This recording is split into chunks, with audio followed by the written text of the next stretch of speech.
جی doctor شاہد صاحب اگر اجازت ہے تو پھر میں واپس اپنی چیئر پہ آ جاؤں.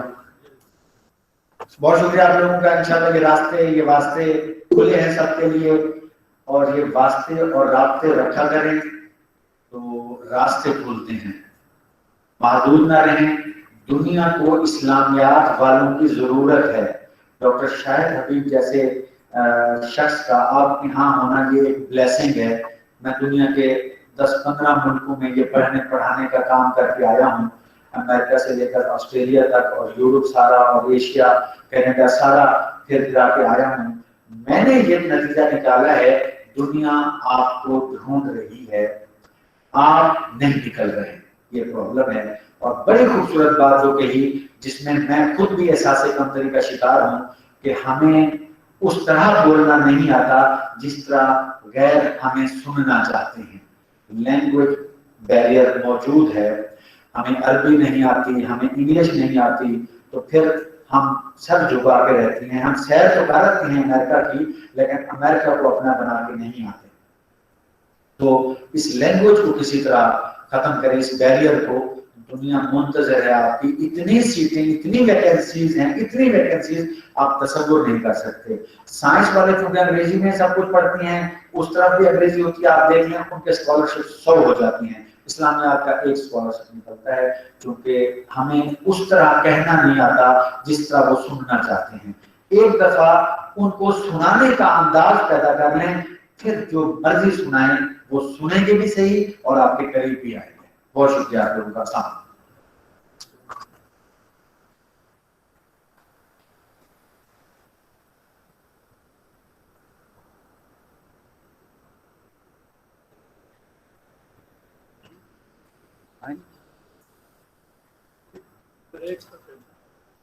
نماز کی Now we are going to take a break for lunch and for prayer. We will come back in few minutes, approximately half an hour. Thank you for joining us. We will be there. Which means we have to come back after half an hour. Half an hour. So we can go from here. half Or we can sit here.